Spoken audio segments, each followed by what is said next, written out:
एक आदमी 65 साल का कंगाल केंटकी में एक पुराने खस्ता हाल बरामदे पर बैठा है। जीवन ने उसे बहुत परेशान किया है, उसके सपनों को कुचल दिया है और उसके पास पछतावे के अलावा कुछ नहीं छोड़ा है। ज्यादातर लोग यहीं पर हार मान लेते, लेकिन यह आदमी ऐसा नहीं करता, क्योंकि वह आगे जो करने जा रहा है वह दुनिया बदल देगा। यह कहानी है हारलैंड सैंडर्स की, जिन्होंने असफलता को वैश्विक साम्राज्य में बदला। उन्होंने साबित किया कि नए सिरे से शुरुआत करने में कभी देर नहीं होती। उन्होंने एक विरासत बनाई, एक समय में एक फ्राइड चिकन रेसिपी से। लेकिन मैं आपसे पूछना चाहता हूं, आपको क्या लगता है महानता कैसे बनती है? क्या यह किस्मत या प्रतिभा से होती है? नहीं, महानता असफलता की आग में घड़ी जाती है, अस्वीकृति से आकार लेती है, लचीलापन और विश्वास से शक्ति पाती है। यह कहानी फ्राइड चिकन के बारे में नहीं है, बल्कि हार न मानने पर क्या होता है उसके बारे में है। देखिए, अधिकतर लोग मानते हैं कि सफलता आसानी से मिल जाती है, उन्हें जो सब समझ चुके हैं। लेकिन अगर मैं कहूं कि हारलैंड सैंडर्स को पहली हां से पहले 1000 बार नकारा गया, उन्होंने कार में रातें बिताई, अजनबियों को सपना बताया और 65 की उम्र में साम्राज्य बनाना शुरू किया। यह सिर्फ कहानी नहीं, सबूत है। सबूत कि आप कहीं भी हों, सब बदल सकते हैं। चलिए मैं बताता हूं कैसे। 65 की उम्र, कंगाल, केंटकी के बरामदे पर बैठे, पीछे सिर्फ असफलताओं का जीवन। अधिकतर के लिए कहानी यही खत्म होती है, पर हारलैंड सैंडर्स के लिए यह एक नई शुरुआत थी।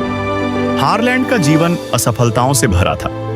6 साल की उम्र में पिता की मौत से वह जल्दी बड़ा हो गया। 12 में स्कूल छोड़कर काम करने लगा। उसने खेती, स्ट्रीट कार चलाना, रेल पर काम, वकालत, सब कुछ किया, लेकिन कुछ भी सफल नहीं हुआ। जीवन उसके लिए कठिन था, मानो उसे तोड़ने पर तुल्ला हो। 40 की उम्र में हारलैंड को लगा कि उसे अपनी जगह मिल गई है। उसने गैस स्टेशन पर एक छोटा कैफे खोला। यह शानदार नहीं था, पर उसका अपना था। और खाना लोगों को बहुत पसंद आया। उसका तला हुआ चिकन 11 जड़ी बूटियों और मसालों के साथ चर्चा का विषय बन गया। पहली बार हारलैंड ने सोचा, शायद यही है, शायद मैंने हासिल कर लिया है। लेकिन जीवन ने कुछ और तय किया। एक नया राजमार्ग बना, उसका कैफे बाईपास हो गया। ग्राहक गायब, बिल बढ़ गए, सब कुछ ढह गया। हारलैंड के पास कुछ नहीं बचा।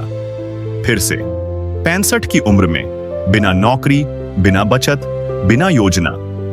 अधिकतर लोग हार मान लेते, लेकिन हारलैंड सैंडर्स अलग थे।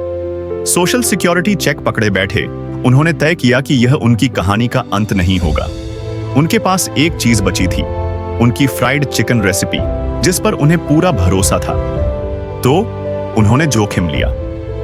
हारलैंड ने अमेरिका में रेस्तरां जाकर अपनी चिकन रेसिपी बताई और डील ऑफर की। वे रेसिपी इस्तेमाल कर सकते थे और हर बेचे चिकन पर हिस्सा मिलता। यह ग्लैमरस नहीं था। वह कार में सोता, सस्ता खाना खाता और अस्वीकृति सहता। उसने कई बार नहीं सुना। सोचिए, एक बार में सिर्फ एक बार मना किया गया, लेकिन हारलैंड ने हार नहीं मानी, क्योंकि वह अंदर से जानता था सब कुछ बदलने के लिए बस एक हां चाहिए। आखिरकार किसी ने हां कहा। वह हां दूसरी में बदल गई और फिर दूसरी में। हारलैंड की चिकन रेसिपी फैलने लगी, पहले मुंह से, फिर फ्रेंचाइज के जरिए। 75 की उम्र में केंटकी फ्राइड चिकन सिर्फ एक रेस्तरां नहीं, बल्कि एक आंदोलन था। उनका चेहरा सफेद सूट और काली टाई के साथ सफलता का प्रतीक बन गया। जिस उम्र में अधिकतर लोग रिटायर हो जाते हैं, उसी उम्र में हारलैंड सैंडर्स करोड़पति बन गए थे। लेकिन इससे भी महत्वपूर्ण बात यह है कि वे इस बात का प्रमाण बन गए थे। प्रमाण कि अपनी कहानी को फिर से लिखने के लिए कभी भी देर नहीं होती है। प्रमाण कि दृढ़ता हर बार अस्वीकृति से जीत जाती है। हारलैंड सैंडर्स इसलिए सफल नहीं हुए क्योंकि जीवन आसान था, बल्कि इसलिए कि उन्होंने हार नहीं मानी। जब जीवन आपको गिराए तो याद रखें, सही योजना या समय की नहीं, खुद पर विश्वास, पहला कदम और चलते रहने की जरूरत है। असफलता का एकमात्र तरीका हार मानना है।